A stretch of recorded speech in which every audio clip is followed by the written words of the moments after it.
In 2012, I met Anant and I thought, who is this crazy guy? What are his ideas and what are we doing here? And now it's 6 years later and he's still crazy, but in a very good way. Education is a right. Everybody should have access to it like the air we breathe. That's accessible education. ED is for education and X is for whatever you want to dream about. You could think of X as infinity, X as exchange, X as forever. It's whatever you want it to be. Back in Eritrea, we lived sort of in a good apartment building.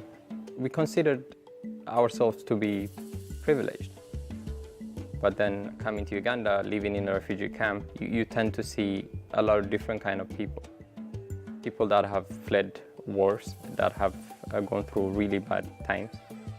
We used to eat cereal in the morning, and there we had to line up for about maybe 2 hours just to get some pack of grains. Certainly when I was 4 or 5 years old, I remember I hated school.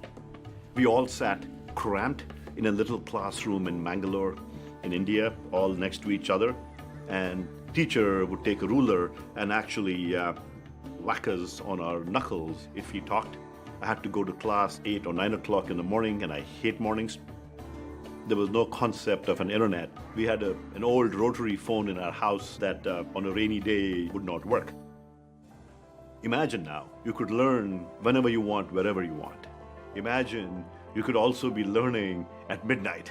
You could be eating a snack while you're learning. Learning becomes like a video game. You are enjoying it. Required attendance is not required online, but I don't think there's anything very special about live lectures on campus.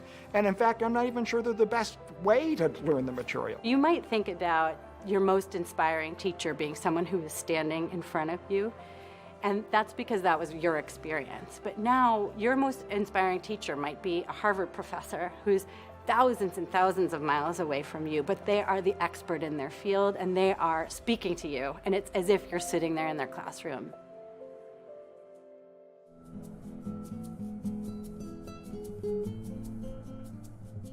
En el 2006 participé como profesor experto en contenidos de educación en línea en el Instituto Clavijero, que es una institución de educación superior que creó el gobierno del estado de Veracruz, México. Me llamó la atención los cursos y fue así como llegué a edX a través de un curso que se llamó Agua en América Latina, Abundancia en medio de la escasez. Bueno, actualmente soy educadora ambiental. Mi labor ha consistido en trabajar en la educación superior, incorporando en la currícula, en los planes de estudios, temas de educación ambiental y responsabilidad social.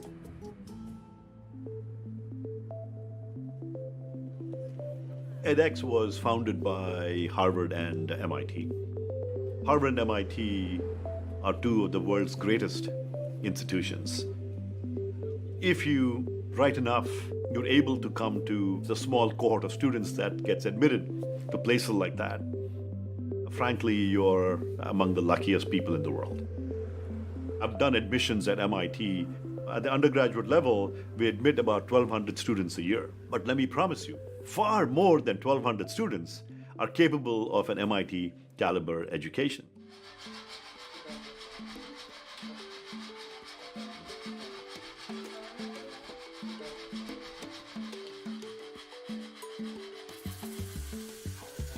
I go on and start working at the internet cafe.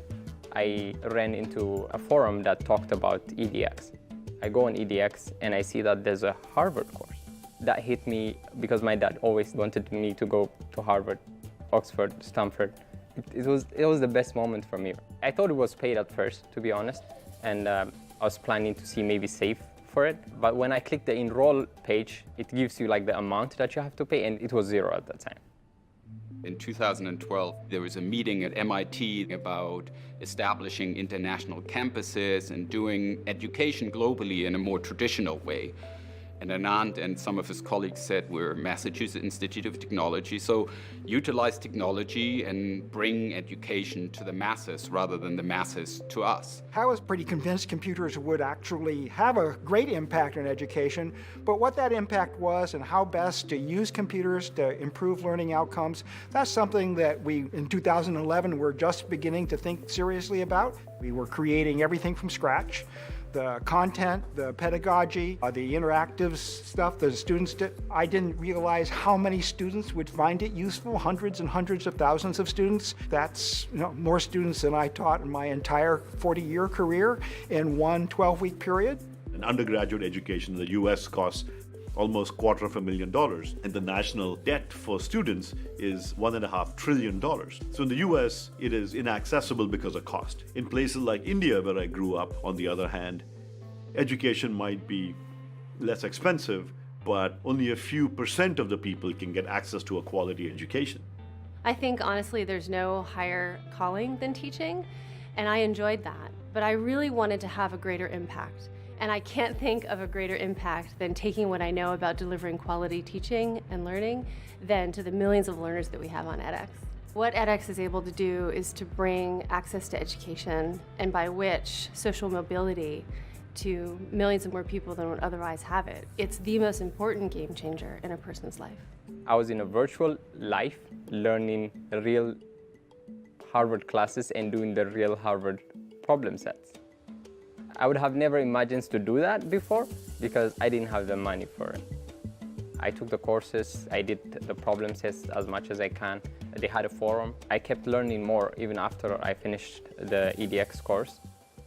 You would go to our website and search anything you can think of. You put into the search bar and you'll see a whole host of courses come up from different institutions, and you click in there and you start learning right away. It really opens up access. It really allows curious people to start to learn about anything they can imagine. It's shocking to me how many students have done it. What I had not expected was the variety. It's less the numbers that excite me than the stories from individuals that excite me. And then I came to Canada, to Winnipeg. I saw this job posting of an Android developer. I tried applying there, and I got a success specialist job that was more of life support. And when an internal position came up, I was hired to join the software operations team. Y también me ha podido ayudar a más personas que no están en la academia, sino que están interesados en hacer cambios en sus vidas. A mí me motivó el poder compartir los aprendizajes que yo estaba generando a través de los estudios que estaba cursando en la plataforma edX, porque pienso que cuando uno aprende algo y se lo queda, pues de nada sirve. Trust me, we still have a long way to go. We are just barely scratching the surface. A lot of people don't even know that a high-quality education is available at the click of a mouse. I would imagine that in 10 years, or sooner, or maybe a little later, we will have augmented reality integrated in any of the edX content. Why not use a virtual reality environment where you engage with other learners and the faculty members in your own home? Why do you have to come to physical space if the physical space can come to you through technology? Knowledge is power, and the people who give it away enlighten you. I would just like to say thank you. It just changed my life. We are really honored and fortunate to have won the Yidan Prize. We're very grateful to the Yidan Prize Committee and to Charles Chen Yidan for thinking about us. We want to use the prize money to launch the radical new efforts that will enable much younger learners, both at the late high school and college level, to get radically increased access and quality for their learning. edX today has 18 million students from every single country in the world, and I would love to see in the fullness of time billions of students routinely accessing a quality education like this. Education affordable for everybody everywhere with the will to learn.